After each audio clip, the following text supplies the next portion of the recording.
Hello learners, I am Devashish and welcome to my English institute YouTube channel. ये video आज जो है वो वोकाबुलरी रिलेटेड होगा और 5 वोकाबुलरी जो मैं हर रोज लाता हूँ और ये पार्ट है पार्ट 39। जो पहला वोकाबुलरी है उससे रिलेटेड कुछ बोलना चाहता हूँ कि क्वीन तो हमने सब सुने। क्वीन मतलब होता है रानी, एक राजा और उनके रानी जो होते, रानी को हम क्वीन कहते हैं। बट क्वीन ये जो प्रोनाउंस है, इनको अगर क्वीन का स्पेलिंग होता है QUEEN, अगर एक ई को हटा दे और उधर ए ऐड करें तो वो भी प्रोनाउंस करना क्वीन हो जाता है। क्वीन जैसा ही है क्वीन, बट उनका मीनिंग कुछ अलग होता है। जैसे जो पहला वोकैबुलरी है वो है क्वीन, QUEEN। ये जो क्वीन है इनका मतलब है जैसे चतुरिया या भ्रष्टाचारित लड़की। चतुरिया या भ्रष्टाचारित लड़की, जो समझेंगे वो तो समझ जाएंगे, जो नहीं समझेंगे तो काफ़ी प्रॉब्लम होगा। जैसे आप किसी को क्वीन कहते हो तो वो बहुत खुश होती है क्योंकि मुझे क्वीन कहा, मैं रानी हूँ। बट जब उनको ये समझ आएगा कि क्वीन का मतलब कुछ और भी होता है, तब कुछ और ही होगा। तो क्वीन ये जो वर्ड है, जब भी लिखे आप इनको हमेशा सोच समझ कर लिखना, क्योंकि क्वीन का जो मीनिंग होता है वो कुछ और हो जाता है। QUEEN ये कुछ और होता है, QUEAN ये कुछ और होता है। जैसे एन इम्पोर्टेंट और इल बिहेव गर्ल और वुमेन। क्वीन हम किनको कहते हैं? एन इम्पोर्टेंट और इल बिहेव गर्ल और वुमेन। जो लड़की बात नहीं सुनती, जो लड़की सबसे अलग होती है, मतलब अलग मतलब जो अच्छे नहीं होते, बहुत कम होते हैं। लड़की सब अच्छे होती है, जो अच्छे नहीं होते उनको हम कहते हैं क्वीन। और ये क्वीन वो क्वीन थोड़ा अलग है, हमेशा ये याद रखना। सेकेंड वोकैबुलरी होता है इंस्टिंक्टिवली। इंस्टिंक्टिवली का मतलब होता है सहज, सहज रूप से कुछ बात बोलना, सहजता से चलना। ये खतरा भी हो सकता है, ये अच्छा भी हो सकता है, क्योंकि देखिए हर एक चीज़ का अच्छा या बुरा होता है। अगर आप बहुत सहज तरीकों से रहोगे तो लोग आपको मिटाकर चला जाएगा, और अगर आप बहुत एग्रेशन में रहोगे तो लोग आपसे डरेगा, बट लोग आपको उतना दिल से रेस्पेक्ट नहीं करेंगे। एक कोट है कि इतना भी अच्छा मत बनो कि कोई आपको चाट कर चले जाए, और इतना भी बुरे मत बनो कि लोग आपको थू दे।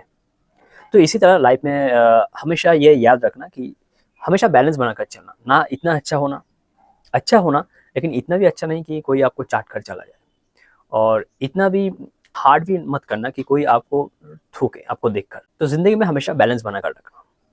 तो देखते हैं कि इसका कुछ एग्जाम्पल और मीनिंग देखते हैं क्या होता है इंस्टिंक्टिवली का। Often describe actions or feelings done without conscious thought, such as reacting to a threat, following a natural tendency or performing a familiar task. हम किन किन जगह इसको यूज करेंगे, इनका क्या मीनिंग होता है? Often describe action or feelings done without conscious, जो अगन से काम कर लेता है, without conscious thought, such as reacting to a threat, reacting जो रिएक्ट कर देता है कोई चीज को, or following a natural tendency or performing a familiar task. उनको हम इंस्टिंक्टिवली कहते हैं, सहज या स्वभावत। इसका कुछ एग्जाम्पल देखते हैं। A smiling mouth is instinctively perceive as less dominant and more approachable. जैसे किसी का फेस होता है बहुत स्माइली, बहुत हंसी खुशी रहता है, वो हमेशा किसी भी चीज़ को अट्रैक्ट कर सकता है, किसी भी चीज़ को नेगोशिएशन अच्छे से कर सकता है या अप्रोच कर सकता है। तो तब हम इंस्टिंक्टिवली का यूज़ करेंगे, जो सहज से कोई चीज़ हैंडल कर लेता है। ये एक पहला पॉइंट होता है। सेकंड होता है his eyes instinctively went to the woman who was still talking to the true god. His eye instinctively went to the woman who was still talking to the two gods. उनके नजरें वो लड़की पर गई, जो महिला वो सिक्योरिटी गार्ड से बात कर रही थी। तो इन जगह पर हम इन चीज का यूज करेंगे। थर्ड वोकैबुलरी होता है आपका पेरिशेबल। थर्ड जो है वो होता है पेरिशेबल। पेरिशेबल का मतलब क्या होता है? देखिए, नष्ट होने वाला या खराब होने वाला, नष्ट होने वाला या खराब होने वाला। ज़्यादातर इनको हम खाने की चीज़ पर यूज़ करते हैं। ऐसे बहुत सारे चीज़ पर यूज़ करते हैं, ज़्यादातर हम खाने की चीज़ में यूज़ करते हैं क्योंकि वो चीज़ जल्दी नष्ट हो जाता है। किसी भी चीज़ जो नष्ट हो जाता है, खराब हो जाता है, तब हम पेरिशेबल का यूज़ करेंगे। कुछ एग्जाम्पल देखते हैं। Something that can decay or spoil quickly.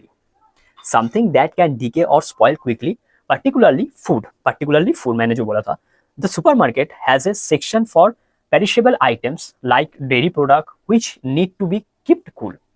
Supermarket में ज़्यादातर फ्रिज यूज़ किया जाता है, क्योंकि उनमें जो पेरिशेबल आइटम होता है, जैसे बहुत सारे मीट्स, फिश, ये जो आइटम होता है डेयरी प्रोडक्ट, उन चीज़ अगर नष्ट हो जाए तो उन चीज़ को फ्रिज में रख सके, इसलिए। वैसे तो फिश, मीट, डेयरी प्रोडक्ट ये खाना अच्छा नहीं है शरीर के लिए। मैं एक वेगन हूँ, तो इसलिए मैंने बोला। और सेकंड होता है perish the thought that I would even do such a thing. तो इन चीज़ों पर हम पेरिश का यूज़ करेंगे, पेरिशेबल का यूज़ करेंगे। फोर्थ वोकैबुलरी होता है डिसेबिलिटी। डिसेबिलिटी का मतलब होता है विकलांग या अक्षमता। जैसे a person physically condition, government support and social challenges. Disability का मतलब हमेशा याद रखना, जो व्यक्ति जो पैदाई या किसी भी कारण विकलांग हो जाता है, चल नहीं पाते, जो देख नहीं पाते, तो उन लोगों को हम डिसेबिलिटी कहते हैं।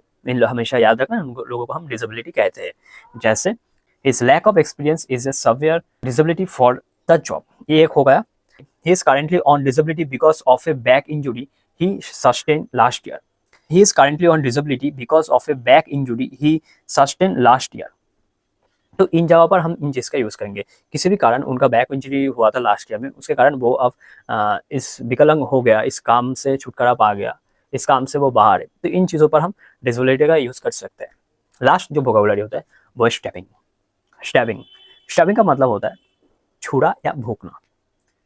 छुरा या भोंकना। कुछ एग्जाम्पल देखते हैं।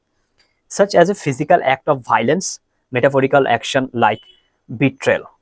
Such as physical act of violence, जैसे स्टैबिंग का मतलब बहुत जोर से जो लोग एक्ट करते हैं, जैसे कुत्ते बहुत भौंकते हैं, इंसान जब गुस्सा हो जाता है, बहुत जो जोर जोर से बात करता है, तो उन वक्त हम स्टैबिंग का यूज़ करेंगे। कुछ एग्जाम्पल देखते हैं। The victim was stopped 5 times and left for dead. The victim was stopped 5 times and left for dead, ये एक हो गया।